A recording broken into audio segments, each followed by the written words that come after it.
El primer grupo de delitos económicos que vamos a analizar es el grupo de los delitos contra el mercado y los consumidores. Es, en primer lugar, el grupo de delitos económicos más antiguo. Ya se encontraba contemplado incluso en códigos penales muy antiguos, como el Código de Hammurabi, que ya incluía modalidades como por ejemplo el acaparamiento y la especulación. Y adicionalmente tuvo una evolución a lo largo de toda la historia, estando de manera permanente en la mayoría de legislaciones penales del mundo. Luego encontramos algunos antecedentes muy importantes en el derecho penal romano. Más adelante, en la Edad Media, lo encontramos contemplado también en las 7 partidas de Alfonso X el Sabio. Y cuando se empiezan a redactar los primeros códigos penales, lo encontramos en códigos penales como el Código Penal Napoleónico, como el Código Penal de Sanardelli en Italia, como el Código Penal Español de 1822, nuestros primeros códigos penales latinoamericanos. Es decir, que hablamos de conductas punibles bastante antiguas. La característica que van a tener todos estos delitos es que son delitos en su mayoría de mera conducta, no requieren la obtención de un provecho ilícito, tampoco requieren un daño patrimonial. Si lo requirieran, entre otras cosas, estaríamos más cercanas a delitos como la estafa. Pero no, estos son delitos de mera conducta, delitos de peligro, que lo que afectan es el núcleo de la libertad económica. En general, de lo que hablamos es de fraudes, pero que no van a exigir un resultado y particularmente no van a exigir el resultado del tipo clásico de fraude, que es la estafa, que es el resultado de la obtención de un provecho ilícito. Bien, dicho esto, pasando al Código Penal colombiano, encontramos que estos son los delitos clásicos contra el orden económico-social y se encuentran todos estos en el mismo capítulo del título del Código Penal. Podemos clasificarlos esencialmente en 3 grupos. Esta clasificación no está en el Código Penal, pero es la forma de entenderlos de una manera más sencilla. Primero, delitos respecto de bienes de primera necesidad. Segundo, delitos respecto de otros bienes. Y finalmente, el pánico económico. Pasemos entonces a estudiar los primeros delitos. El primer grupo de delitos tiene una característica esencial y es que tiene un objeto material común, que son bienes de primera necesidad. Esos bienes de primera necesidad pueden llegar a ser afectados a través de una serie de conductas que, reitero, están consagradas desde hace muchísimos siglos. El acaparamiento, la especulación eran delitos que eran contemplados desde Mesopotamia, y el agiotaje pues es un poco posterior, pero también lo encontramos en muchas otras legislaciones penales. Teniendo en cuenta esa característica, lo primero que habría que definir es ese objeto material, el bien de primera necesidad. El bien de primera necesidad no está contemplado, no está regulado, no está explicado en el Código Penal. Para eso tenemos entonces que acudir a fuentes básicamente administrativas, y en este sentido pues tendremos que mirar pues las diversas resoluciones que expidan especialmente ministerios como el Ministerio de Agricultura sobre qué considera bien de primera necesidad. En todo caso, ha generado una gran problemática que no tenga una definición legal lo que se entiende por bien de primera necesidad. ¿Por qué? Porque estamos dependiendo de conceptos netamente administrativos que muchas veces no se han expedido, y no podemos tampoco confundir el bien de primera necesidad con el bien de la canasta familiar, porque la canasta familiar se entiende para otros efectos distintos, no necesariamente para efectos penales. Entonces, en Colombia tenemos una gran problemática en la identificación realmente de lo que se entiende por bien de primera necesidad, y esencialmente dependemos de lo que señalen autoridades administrativas. Bien, miremos entonces los 3 delitos, comenzando por el acaparamiento. El acaparamiento tiene un sujeto activo no calificado, puede ser cometido por cualquier persona. El sujeto pasivo, como en todos estos casos, es la comunidad, y la conducta consiste en sustraer del mercado bienes de primera necesidad, es decir, sacar del mercado bienes de primera necesidad. Generalmente esto se hace para aumentar los precios. Como ustedes saben, los precios dependen de la oferta y de la demanda. Y cuando la oferta se reduce, los precios tienden a aumentar. Es decir, que en economías estándar, pues lo que sucede generalmente es que si yo acaparo un bien, lo saco del mercado, lo meto en bodegas, por ejemplo, pues los precios van a tender a aumentarse, lo cual genéricamente no tendría que ser delito, pero sí, por supuesto, cuando se comete respecto de bienes de primera necesidad, porque ahí se pone en peligro pues la propia integridad de las personas, su salud. Bien, finalmente tenemos que es un delito doloso. En segundo lugar tenemos a la especulación.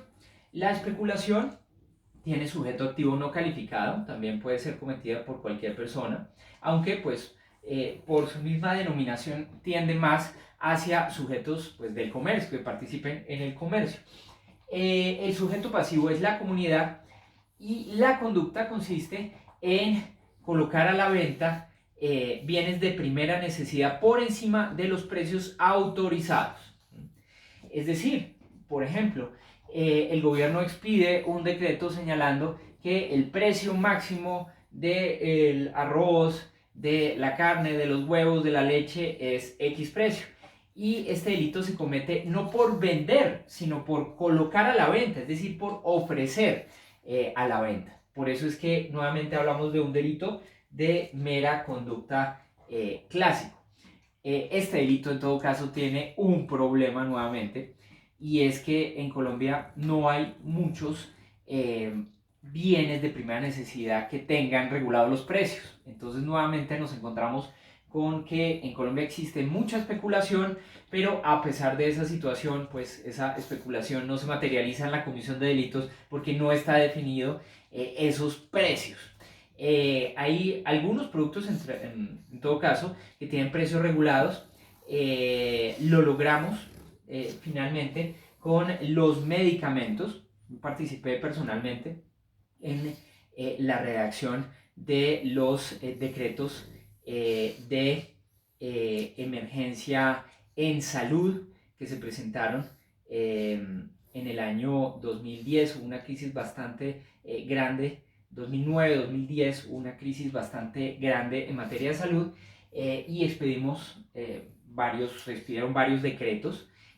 Participé en lo que tuvo que ver con el decreto de corrupción en relación con la salud, y lo primero que logramos en ese decreto es específicamente que se reconociera que los medicamentos son bienes de primera necesidad y que se comete tanto especulación como agiotaje en el caso de los medicamentos. Lo hicimos creando una causal de agravación tanto en la especulación como en el agiotaje. Si bien esos decretos posteriormente fueron revocados por la Corte Constitucional, declarados inconstitucionales, pero no por el decreto en sí mismo, sino por el decreto base, por el decreto que declaró la emergencia en salud en ese momento. Lo que se hizo fue retomar esos decretos en el Estatuto Anticorrupción, en la Ley 1474 del 2011, y en virtud de esa Ley 1474 del 2011 es que entendemos que los medicamentos son bienes de primera necesidad para efectos penales y se puede cometer tanto especulación como agiotaje respecto de los mismos. A partir de ese momento comenzó todo un movimiento para la regulación de precios de los medicamentos. Esto comenzó, reitero, entre los años 2009 y 2010, pero pues se ha visto pues especialmente en los últimos años mucho más regulada la actividad de fijar los precios de los medicamentos. Entonces, en relación con medicamentos sí que tenemos esa especulación muy clara. Finalmente, desde el punto de vista subjetivo, es un delito doloso. Luego tenemos el agiotaje. El agiotaje es un delito muy particular, porque en Italia viene del agio. El agio está más relacionado con la generación de pánico económico. Sin embargo, en Colombia nosotros tenemos una regulación distinta del agiotaje. El agiotaje consiste en realizar conductas fraudulentas para alterar el precio de las cosas, manipular los precios, manipular a través de conductas fraudulentas. El sujeto activo es indeterminado, el sujeto pasivo es la comunidad. La conducta consiste en precisamente realizar conductas fraudulentas para alterar el precio de bienes de primera necesidad, en nuestro caso. Reitero pues lo que ya les había señalado, logramos con el Estatuto Anticorrupción que el agiotaje se aplicara a medicamentos con precios regulados. Y eso fue un gran avance. Desde el punto de vista subjetivo, este delito requiere dolo y además un elemento subjetivo especial, y es que el fraude se realice para alterar el precio de los bienes de primera necesidad. Bien, con eso tenemos el primer bloque. El segundo bloque se aplica respecto de otros bienes, otras maniobras fraudulentas, otros fraudes respecto de otros bienes que no sean de primera necesidad o que sean de primera necesidad, pero en todo caso no se exige que los bienes sean de primera necesidad. Aquí entonces tenemos varias conductas punibles. Esencialmente tenemos 5 en nuestro Código Penal. Primero, el ofrecimiento engañoso de productos y servicios. En este delito, el sujeto activo es calificado. Tiende un poco más a ser dirigido hacia los sujetos que participan en la primera parte de la cadena mercantil. Sin embargo, pues de todos modos se aplica a todos los sujetos que participan en la cadena. ¿Por qué hago esta observación? La mayoría de sujetos activos calificados, pues van a ver ustedes que están en esa primera fase de la cadena, pero sin embargo, pues incluyendo al expendedor, pues ampliamos totalmente la cadena. En este sentido, este delito requiere un sujeto activo calificado. Tiene que ser el sujeto activo productor, distribuidor, proveedor, comerciante, importador, intermediario o expendedor. Y al expendedor, pues al incluir al expendedor, pues ya incluimos pues todos los sujetos de la cadena productiva. Bien, la conducta. La conducta consiste en ofrecer productos o servicios con una calidad, cantidad, peso, volumen, idoneidad o medida distintos a los anunciados. Es decir, aquí nuevamente nos encontramos en un delito de mera conducta, no requiere ni siquiera la venta del producto, simplemente el ofrecimiento, la puesta en venta. Y pues lo importante es que sea distinto a lo anunciado. ¿Lo anunciado cómo? Pues puede ser lo anunciado en medios o lo anunciado en el mismo producto, en el empaque del mismo producto. Entonces, por ejemplo, tenemos un producto que se ofrezca que tiene 1 kilo y resulta que pues realmente tiene 500 gramos. Bien, desde el punto de vista subjetivo exige el doble. El segundo delito realmente se tendría que aplicar a una segunda fase de la cadena mercantil. Sin embargo, pues el sujeto activo pues es no calificado. Es el delito de alteración de calidad, cantidad, peso, volumen o medida. Reitero, el sujeto activo de este delito tendría que estar más enfocado en los sujetos que ya tienen una participación en la segunda parte de la cadena, porque pues no consiste en ofrecer el producto, sino en alterarlo, es decir, que el producto ya está de alguna forma producido. En todo caso, pues es de sujeto activo no calificado. El sujeto pasivo es la comunidad, como en los otros delitos. La conducta, pues como su nombre lo indica, consiste en alterar o manipular la calidad, cantidad, peso, volumen, idoneidad o medida de bienes o servicios. Finalmente, pues desde el punto de vista subjetivo, es un delito doloso.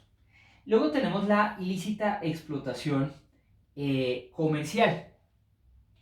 Este delito consiste en poner en venta o comercializar bienes distribuidos para su distribución gratuita.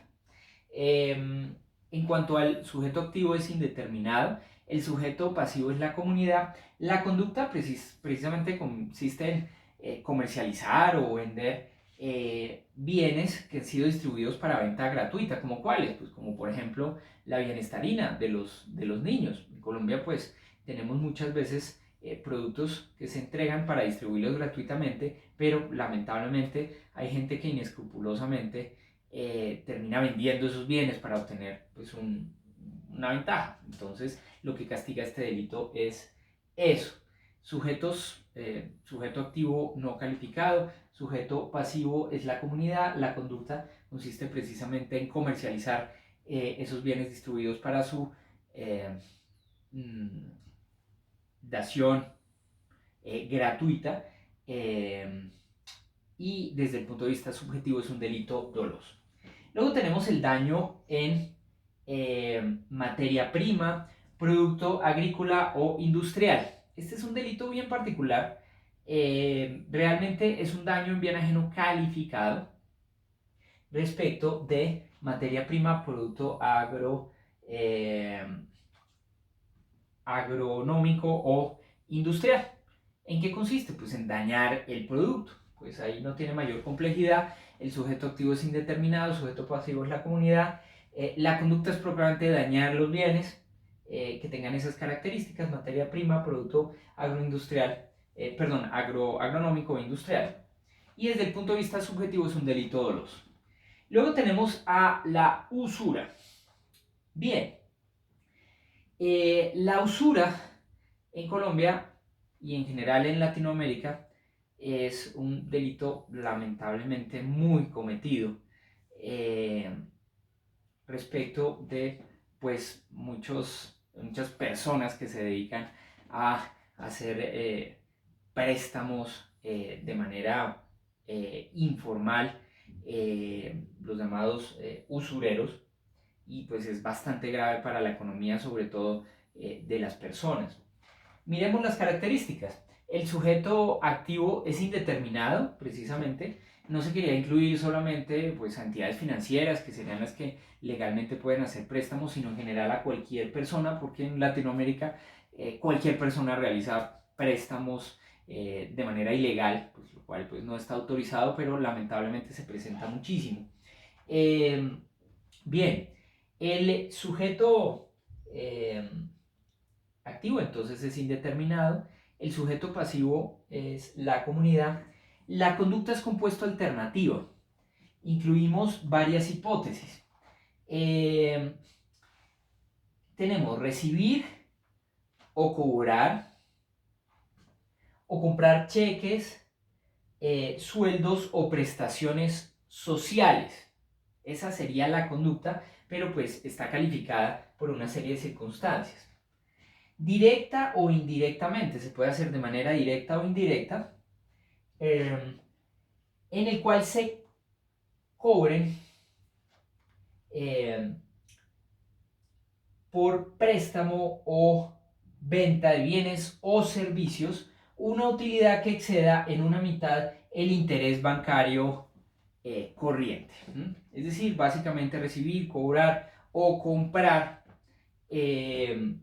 bajo estas características de manera directa o indirecta utilidades que excedan en una mitad del interés bancario corriente. Aquí lo que vemos son diversas modalidades. Pues, ¿cuál es la más frecuente?